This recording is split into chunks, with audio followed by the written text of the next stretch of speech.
Hello friends, मैं DK हूं। मैं आप सभी का स्वागत करता हूं आपके अपने चैनल के ऊपर में। और आपका स्वागत है टेक्निकल एनालिसिस ट्यूटोरियल सीरीज में दोस्तों, जिसमें दोस्तों डाउ थ्योरी के ऊपर हमने पार्ट 1 की एक श्रृंखला की थी अभी थोड़े दिन पहले। उस वीडियो को आपने देखा होगा, अगर नहीं देखा है तो उसे देख लीजिएगा दोस्तों। आज हम उसका पार्ट 2 लेके आए हैं और हम चार्ल्स एच डाउ के एक और डॉक्ट्रिन के बारे में डिटेल में चर्चा करेंगे और समझने की कोशिश करेंगे कि क्या होते हैं मार्केट के phases, 3 phases of stock market.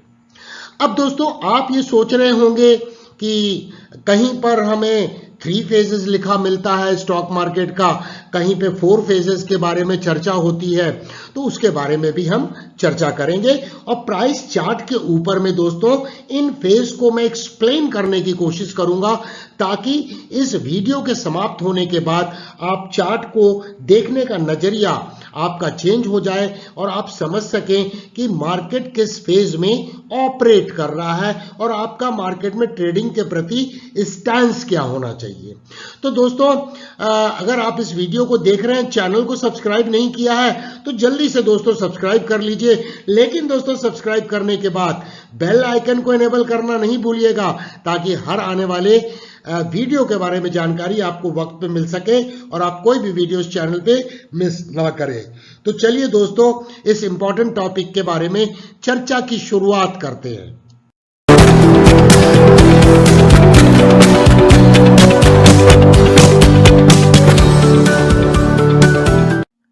तो दोस्तों स्टॉक मार्केट के जो फेजेस होते हैं उनको समझने के पहले यह अत्यंत आवश्यक है कि हम मार्केट के साइकिल्स के बारे में समझें, क्योंकि मार्केट के जो फेजेस हैं, स्टॉक मार्केट के फेजेस, वो मार्केट साइकिल का ही एक हिस्सा है। और इसीलिए मार्केट साइकिल हम किसे बोलते हैं उसे समझना बहुत जरूरी है। तो चलिए पहले हम मार्केट साइकिल को समझते हैं। तो दोस्तों मार्केट साइकिल क्या है? दोस्तों इसके पहले समझना पड़ेगा कि बिजनेस का जो एनवायरनमेंट होता है वो समय समय पे चेंज होता रहता है। तो बिजनेस एनवायरनमेंट्स किन कारणों से चेंज होता है? पहला कारण हो सकते हैं गवर्नमेंट की पॉलिसी, दूसरा कारण हो सकते हैं मार्केट के फोर्सेस। मार्केट फोर्सेस में डिमांड एंड सप्लाई किसी पर्टिकुलर प्रोडक्ट्स की है। और आप देखेंगे इसी कारण से आपको सेक्टर रोटेशन मार्केट में नजर आएगा। तो कभी आप आईटी सेक्टर को बूम पर देखेंगे, तो कभी आपको ऑटोमोटिव सेक्टर नजर आएगा, कभी इंफ्रा सेक्टर नजर आएगा, तो बैंकिंग सेक्टर आएगा। तो इस तरह से हम देखेंगे कि कुछ सेक्टर्स में बूम रहता है और ये बिजनेस एनवायरनमेंट के कारण होता है। फॉर एग्जाम्पल अगर हाउसिंग सेक्टर और रियलिटी सेक्टर में बूम आएगा तो कहीं ना कहीं हाउसिंग लोन देने वाली कंपनियों में भी बूम आएगा। तो ये बिजनेस एनवायरनमेंट है जो government policy and demand and supply के कारण जो मार्केट फोर्सेस तय करती हैं कि किस तरह से बिजनेस एनवायरनमेंट में कौन से बिजनेस में बेनिफिट ज्यादा मिलेगा। तो अगर वर्चुअली हम समझें ब्रॉडर तरीके से, तो बिजनेस क्या है? ये मार्केट साइकिल जो है वो कई ट्रेंड्स और पैटर्न्स के द्वारा फॉर्म किया जाता है। और इस मार्केट साइकिल में एक सिंगल मार्केट साइकिल की बात करें तो उसमें आपको कई short term, intermediate term, long term trends नजर आएंगे और इसके दौरान में कई पैटर्न्स बनते हुए नजर आएंगे डिफरेंट बिजनेस एनवायरनमेंट में। और दोस्तों ये बहुत इंपॉर्टेंट है समझना कि मार्केट साइकिल जो होता है, तो उस मार्केट साइकिल में 4 डिस्टिंक्ट मार्केट फेजेस होते हैं, जिसे हम स्टॉक मार्केट फेजेस बोलते हैं। वो 4 फेजेस में मार्केट एक साइक्लिक फिनोमिनन के हिसाब से काम करता है। Phase two phase market change होता रहता है। और इन फेज को जब हम पहचानना समझते हैं चार्ट में मार्केट स्ट्रक्चर के अनुसार, तो हमें पता लगता है कि हम किस फेज में हैं और किस तरह की अपॉर्चुनिटी हमें नजर आ रही है डिफरेंट स्टॉक्स में, अलग अलग बिजनेस एनवायरनमेंट से जो रिलेटेड है, अलग अलग सेक्टर की इकोनॉमी से जो रिलेटेड है। और दोस्तों मार्केट साइकिल्स में आप देखेंगे कि इसे मार्केट साइकिल किसे बोलते हैं? 2 मार्केट के जो पीक्स है या 2 मार्केट के जो बॉटम्स है, इसके पीरियड के दौरान के पीरियड को हम मार्केट साइकिल्स बोलते हैं। तो market cycles are the period between two latest highs, जहां मार्केट टॉप आउट होता है, और या दो लोज को हम पकड़ ले। तो आज हम प्राइस चार्ट के ऊपर में, सेंसेक्स के ऊपर में देखेंगे कि किस तरह से ये पीक्स के बीच में अलग अलग मार्केट फेजेस अपीयर होते हैं और उन्हें पहचानने का तरीका क्या है।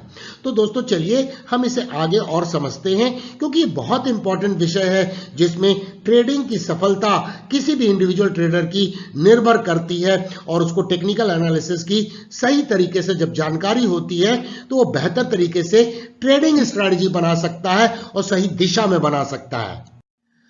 तो दोस्तों मार्केट फेजेस, या जिसे कभी मार्केट स्टेजेस भी बोला जाता है, क्योंकि मार्केट अलग अलग स्टेज में परफॉर्म करता है और मूव करता है। तो दोस्तों मार्केट की मूवमेंट्स और मार्केट के फेजेस बड़े इंपॉर्टेंट एस्पेक्ट्स हैं ओवरऑल टेक्निकल एनालिसिस को समझने के लिए। तो दोस्तों इसे समझना बहुत आवश्यक इसलिए हो जाता है क्योंकि इससे हमारी ट्रेडिंग की सफलता डायरेक्टली लिंक्ड है दोस्तों। और कहीं ना कहीं मार्केट फेजेस या मार्केट साइकिल्स जो हैं वो इंग्रेडिएंट हिस्सा है एक कंप्लीट मार्केट साइकिल का।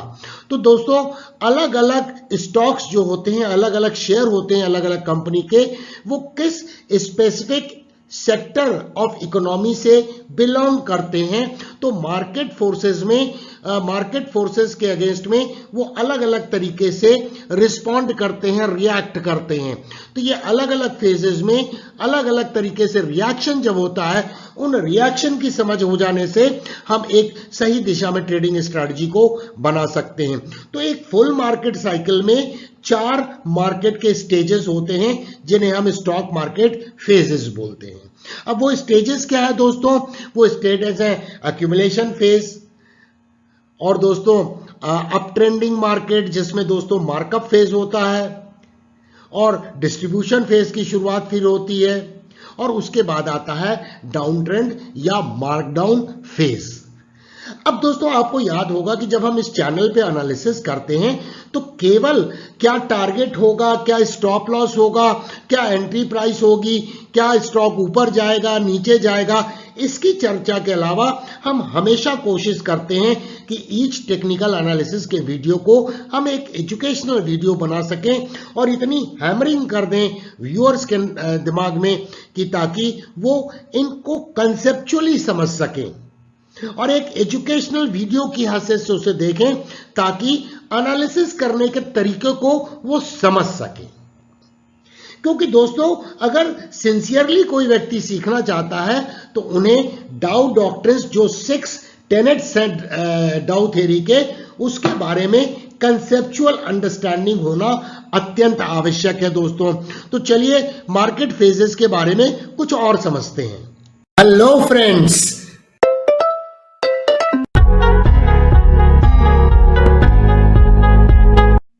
तो दोस्तों आप समझते हैं कि अलग अलग प्रकार के जो मार्केट फेजेस हैं या जिन्हें मार्केट स्टेजेस भी कहा जाता है, उनमें मार्केट फोर्सेस कैसे ऑपरेट करते हैं उनके बारे में समझने की कोशिश करते हैं। तो दोस्तों सबसे पहले तो दोस्तों एक्यूमुलेशन फेज की बात करते हैं। एक मार्केट जो कंटिन्यूअसली डाउन ट्रेंडिंग मूव में था, तो एक्यूमुलेशन फोर्स ये इंडिकेट करता है कि वो मार्केट अब डाउन ट्रेंडिंग मूव में जो था बॉटम आता हुआ नजर आ रहा है। और यहां पर एक्यूमुलेशन वर्ड को गौर से देखिए, इसका मतलब कि जो स्मार्ट मनी है, इंस्टीट्यूशनल मनी है, वो स्टॉक्स को एक्यूमुलेट कर रही है। जब मार्केट में एक सीवियर फियर है, जो रिटेल इन्वेस्टर जिसको नॉलेज नहीं है एनालिसिस का, ना फंडामेंटल एनालिसिस का, ना टेक्निकल एनालिसिस का, वो व्यक्ति डर के कारण स्टॉक बेचता है। और उस वक्त पे जब एक्यूमुलेशन फेज आता है, अगर उसकी पहचान नहीं हुई तो उस वक्त में वो गलत वक्त पे स्टॉक में बेच रहा है, जिसने बहुत दिन से स्टॉक को लेके रखा था। अब उसके इंतजार की घड़ी शायद समाप्त हो रही है और उस वक्त पे वो डिस्ट्रीब्यूट कर रहा है, एक रिटेल इन्वेस्टर डिस्ट्रीब्यूट कर रहा है फाइनेंशियल इंस्टीट्यूशंस को जो एक्यूमुलेट कर रहे हैं, और इसी कारण से एक्यूमुलेशन फेज बोला जाता है। अब एक्यूमुलेशन फेज के बाद मार्केट जो एंटर करता है वो मार्कअप फेज में करता है, जहां मार्केट के स्ट्रक्चर में परिवर्तन आता है, मार्केट स्टेबल हो जाता है और मार्केट के स्ट्रक्चर में higher highs and higher lows का मार्केट स्ट्रक्चर बनने लगता है। इसका तात्पर्य क्या है दोस्तों कि ऊपर जाने वाली वेव का जो फॉर्मेशन है जिसे हम इंपल्सिव वेव बोलते हैं, मार्कअप फेज में उसका साइज बड़ा होता है, और जब मार्केट दौड़ते दौड़ते थक जाता है तो उसमें कुछ करेक्शन होता है, रिट्रेसमेंट होता है, पुल बैक होता है, जो भी शब्दावली का इस्तेमाल करना है आप कर सकते हैं। उस फेज को करेक्टिव वेव बोलते हैं दोस्तों। और ये मार्कअप फेज में दोस्तों मार्केट कंटिन्यूअसली नया हाई बनाता हुआ चला जाता है, जिसे आप रिटेल पार्टिसिपेशन फेज भी बोला जाता है दोस्तों। अब दोस्तों ये जो एक्यूमुलेशन फेज और मार्कअप फेज के बीच का जो एक ड्यूरेशन है, इसी समय पे रिवर्सल चार्ट पैटर्न का फॉर्मेशन होता है, जो एक कंफर्मेशन है। टेक्निकल एनालिसिस के आधार पर हम उसे कंफर्मेशन मान सकते हैं कि मार्केट का ट्रेंड अब रिवर्स हो चुका है। अब दोस्तों इसके बाद आता है डिस्ट्रीब्यूशन फेज। जब मार्केट मैच्योर हो जाता है, जब मार्केट टॉप आउट हो जाता है, उस वक्त पे प्रॉफिट बुकिंग की शुरुआत करते हैं इंस्टीट्यूशनल इन्वेस्टर्स, जहां पे स्मार्ट मनी बाहर मार्केट से निकलना चालू होती है। इसे डिस्ट्रीब्यूशन क्यों बोलते हैं? उस वक्त पे जब मार्केट में एक बूम रहता है, एक रिटेल इन्वेस्टर, अरे मैंने ये रेस को मिस कर दिया है, एक फोमो इफेक्ट आता है जहां पर वो निवेश करता है ओवर एक्सटेंडेड प्राइस के समय में, जब मार्केट मैच्योर हो रहा है। उस समय पे दोस्तों ये डिस्ट्रीब्यूशन की प्रक्रिया चालू होती है। वर्ड है distribution. Institutional investor, retail participant जिन्हें ज्ञान नहीं होता है एनालिसिस करने का, उन्हें वो डिस्ट्रीब्यूट करते हैं और प्रॉफिट की बुकिंग की शुरुआत करते हैं। स्मार्ट मनी मार्केट से बाहर जाने लगती है और ये एक इंडिकेशन मिलता है कि शायद डाउन ट्रेंडिंग मार्केट की शुरुआत होने का वक्त आ गया है। अब दोस्तों मार्कडाउन फेज की शुरुआत होती है डिस्ट्रीब्यूशन फेज के बाद। तो डिस्ट्रीब्यूशन फेज में डाउन ट्रेंड कैसा होता है? यहां मार्केट के स्ट्रक्चर में परिवर्तन आ जाएगा। और परिवर्तन कैसे आता है? Market lower highs and lower lows का फॉर्मेशन करने लगता है। और दोस्तों जो डिस्ट्रीब्यूशन फेज है और मार्कडाउन फेज का जो ट्रांजिशन पीरियड है, वहीं पर दोस्तों आपको रिवर्सल चार्ट पैटर्न नजर आएंगे, जैसे हेड एंड शोल्डर है, डबल टॉप है, ट्रिपल टॉप है, इस तरह के फॉर्मेशन नजर आएंगे, जो टेक्निकल एनालिसिस के आधार पर इनको आइडेंटिफाई करने में हमें मदद करती है और सही प्राइस पर मार्केट से निकलने का इंडिकेशन देती है। तो दोस्तों आप चलते हैं पिक्टोरियल डायग्राम के माध्यम से मैं इन्हें फेज को एक्सप्लेन करने की कोशिश करूंगा। जहां तक डाउ थ्योरी का सवाल है, उन्होंने 3 फेजेस की बात की है, क्योंकि फुल मार्केट साइकिल में उन्होंने जो मार्कडाउन फेज है उसको रिएक्शन बोला है पिछले इंपल्स का। जो लार्जर इंपल्स है मार्केट का, जो अप ट्रेंडिंग मूव था मार्केट का, मार्कअप फेज था मार्केट का, उसका रिएक्शन बोला है, और इसलिए उन्होंने 3 फेज के बारे में बात की है। लेकिन चौथा फेज जो है वो है बेसिकली जब डाउन ट्रेंड की शुरुआत होती है, जिसे हम मार्कडाउन फेज बोलते हैं या रीडिस्ट्रीब्यूशन फेज बोलते हैं, क्योंकि यह डिस्ट्रीब्यूशन फेज के बाद आ रहा है। तो दोस्तों अब इलस्ट्रेटेड डायग्राम के माध्यम से इन 4 फेजेस को हम समझते हैं कि किस तरह से प्राइस चार्ट के ऊपर में आप उन्हें देख सकते हैं, समझ सकते हैं, अकॉर्डिंगली अपनी ट्रेडिंग की स्ट्रैटेजी को फॉर्मुलेट कर सकते हैं। तो दोस्तों ये एक इलस्ट्रेटिव डायग्राम है। ये मार्केट डाउन ट्रेंडिंग मूव में था, इसके बाद मार्केट का स्टेज 1 आया, जिसे हम एक्यूमुलेशन फेज बोलते हैं। दोस्तों यहां पे मार्केट क्या करता है? लोअर लो बनाने की प्रक्रिया में एक हॉल्ट देता है, उसमें लोअर लो बनाने की प्रक्रिया रुक जाती है। मार्केट जैसे थम सा गया है, ऐसी स्टेज आती है और मार्केट एक रेंज में ट्रेडिंग करने लगता है। ये स्टेज है जहां पर एक पहला इंडिकेशन मिलता है कि शायद ये एक्यूमुलेशन फेज है, जहां पे इंस्टीट्यूशनल मनी फ्लो कर रही है अलग अलग प्राइस लेवल पे दोस्तों, जो इस मार्केट का रेंज होता है, एक्यूमुलेशन फेज का रेंज होता है। और उसके बाद दोस्तों कोई ना कोई हमें चार्ट पैटर्न नजर आएगा, इनवर्स हेड एंड शोल्डर बोल लीजिए या फिर डबल ट्रिपल बॉटम का इंडिकेशन मिलेगा, जो उसका ब्रेकआउट होगा वो इंडिकेट करता है कि मार्केट अब मार्कअप फेज में एंटर करने वाला है। तो ये हो गया स्टेज 1, ये हो गया स्टेज 2। तो ये मार्केट जब मार्कअप फेज में एंटर करता है तो higher highs and higher lows का मार्केट का स्ट्रक्चर होता है, जिसे स्टेज 2 भी बोला जाता है ओवरऑल मार्केट साइकिल का। अब दोस्तों इस पीरियड में जो बुल्स होते हैं वो डोमिनेट करते हैं और यही कारण है ऊपर जाने वाली वेव जो है वो मच लार्जर बनती है और ये जो रिट्रेसमेंट होता है जिसे हम करेक्टिव वेव के नाम से जानते हैं वो काफी शॉर्टर बनती हैं। तो इस तरह से लॉन्ग ट्रेड में बेहतरीन अपॉर्चुनिटी इस स्टेज में मिलती है। एक्यूमुलेशन फेज में दोस्तों रेंज ट्रेडिंग की अपॉर्चुनिटी हमें मिल सकती है। उसके बाद दोस्तों जब मार्केट टॉप आउट होता है और स्टेज 3 आता है, ये आता है दोस्तों डिस्ट्रीब्यूशन फेज, जहां मार्केट फिर से एक बार रेंज बाउंड जैसा हो जाता है, हायर हाइज बनाने की प्रक्रिया थम सी जाती है, जहां पर बाइंग के इंपल्स में कमी आती है और ये यहां पर कहीं ना कहीं हम एक रिवर्सल चार्ट पैटर्न देखेंगे, head and shoulder, triple top, double top जैसे पैटर्न का फॉर्मेशन होगा और इस जगह पे स्मार्ट मनी विड्रॉ होती हुई मार्केट से नजर आती है और वो प्रॉफिट बुकिंग की प्रक्रिया चालू होती है। और उसके बाद दोस्तों ये स्टेज 4 है, जहां पर मार्कडाउन फेज जिसे बोलते हैं, जहां डाउन ट्रेंड की शुरुआत होती है और market lower highs and lower lows का फॉर्मेशन करता है और यहां पर नीचे गिरने वाली वेव की लेंथ जो है वो मच लार्जर होती है।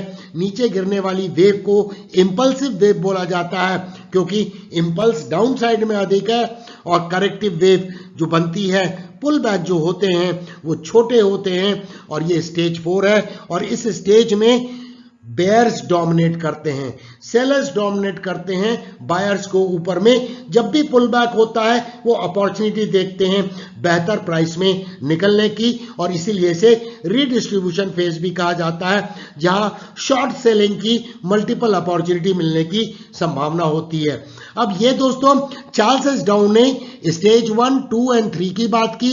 3 एंड 4 के बाद में दोस्तों वो उन्होंने बोला ये रिएक्शन है इस ओवरऑल बुलिश ट्रेंड का और उसके बाद फिर से साइक्लिक फिनोमेनन चालू होता है। स्टेज 1 फिर रिपीट होता है मासिव डाउन ट्रेंडिंग मूव के बाद और स्टेज 1 फिर से दोस्तों ये कुछ नहीं, एक्यूमुलेशन फेज है जो तैयारी कर रहा है मार्कअप फेज में जाने का। और इस तरह से ये मार्केट साइकिल कंटिन्यूअस प्रोसेस है स्टॉक मार्केट में, किसी भी स्टॉक मार्केट में दोस्तों। तो चलिए दोस्तों प्राइस चार्ट के ऊपर में इन मार्केट के फेजेस को समझने की कोशिश करते हैं।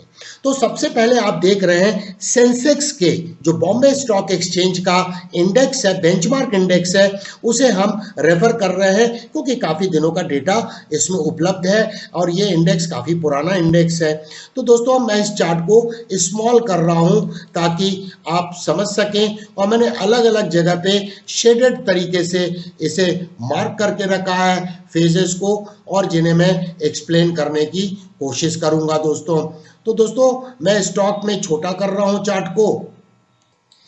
तो ये दोस्तों मार्केट डाउन ट्रेंडिंग मूव में था, lower highs and lower lows का परफॉर्मेंस कर रहा था और इस जगह पे आके देखिए मार्केट एक रेंज बाउंड जैसा हो गया और लोअर लो बनाने की जो प्रक्रिया है दोस्तों वो हॉल्ट होती हुई नजर आई। मल्टीपल बॉटम का फॉर्मेशन हुआ और मार्केट इस रेंज में ट्रेड होता रहा। यही तो है दोस्तों एक्यूमुलेशन फेज और इस एक्यूमुलेशन फेज के बाहर जब मार्केट आया तो ये मार्कअप फेज में चला गया जहां पर higher highs and higher lows का फॉर्मेशन फॉर्मेशन होने लगा, ऊपर जाने वाली वेव बड़ी बनने लगी।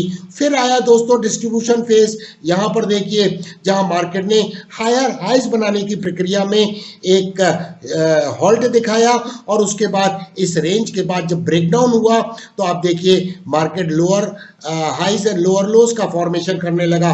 फिर दोस्तों अक्यूमुलेशन फेज आया और फिर मार्कअप फेज आया और इस तरह से ये प्रक्रिया आप देखेंगे। फिर यहाँ पर अक्यूमुलेशन फेज आया, डिस्ट्रीब्यूशन फेज आया जहां मार्केट में एक हायर हाइज बनाने की प्रक्रिया में हॉल्ट आया, मार्केट एग्जॉस्ट हो गया ऊपर जाने में और उसके बाद ये मार्कडाउन फेज की शुरुआत हुई। फिर यहाँ पे अक्यूमुलेशन फेज आया, मार्कअप फेज की शुरुआत हुई, फिर डिस्ट्रीब्यूशन फेज आया और फिर ये देखिए दोस्तों मार्केट नीचे गिरा और अक्यूमुलेशन फेज के बाद फिर ये एक मार्केट साइकिल में जो मार्कअप फेज की शुरुआत हुई, फिर एक डाउन ट्रेंडिंग मूव आया दोस्तों। यहाँ पर आप देखिए, मैं थोड़ा सा इसे एनलार्ज कर देता हूँ ताकि आप समझ सकें। तो यहाँ पर देखिए फिर एक डिस्ट्रीब्यूशन फेज है, यहाँ डिस्ट्रीब्यूशन फेज है और ये मार्कडाउन फेज की शुरुआत, मार्कअप, मार्कडाउन। और अभी रिसेंट टाइम में अगर हम देखें 2020 में तो ये देखिए दोस्तों डिस्ट्रीब्यूशन फेज था, मार्केट इसके जैसे ही बाहर आया भारी गिरावट देखी गई और फिर यहाँ पर एक एक्यूमुलेशन फेज बना जहाँ पर लोअर लो बनाने की प्रक्रिया समाप्त हुई और इस डाउन ट्रेंडिंग मूव के बाद हमने एक फर्स्ट वीक ऑफ अप्रैल में एक वीडियो बनाया था और उसमें इंडिकेट किया था कि चार्ट स्ट्रक्चर के अनुसार ये महसूस हो रहा है कि शायद डाउन ट्रेंड की समाप्ति होती हुई नजर आ रही है और मार्केट तैयारी कर रहा है मार्कअप फेज में जाने का। तो दोस्तों अगर आपको ये प्रेजेंटेशन पसंद आया है तो इसे ढेर सारे लाइक्स दीजिएगा और आपके कमेंट्स का हमें कमेंट सेक्शन में होगा बेसब्री से इंतजार। दोस्तों इसे शेयर भी करें और चैनल को सब्सक्राइब करके बेल आइकन को इनेबल कर दें ताकि हर आने वाले वीडियो के बारे में जानकारी आपको वक्त पे मिल सके। तो दोस्तों देखने के लिए धन्यवाद। Thank you very much for watching. फिर मिलेंगे दोस्तों अति शीघ्र। Hello friends,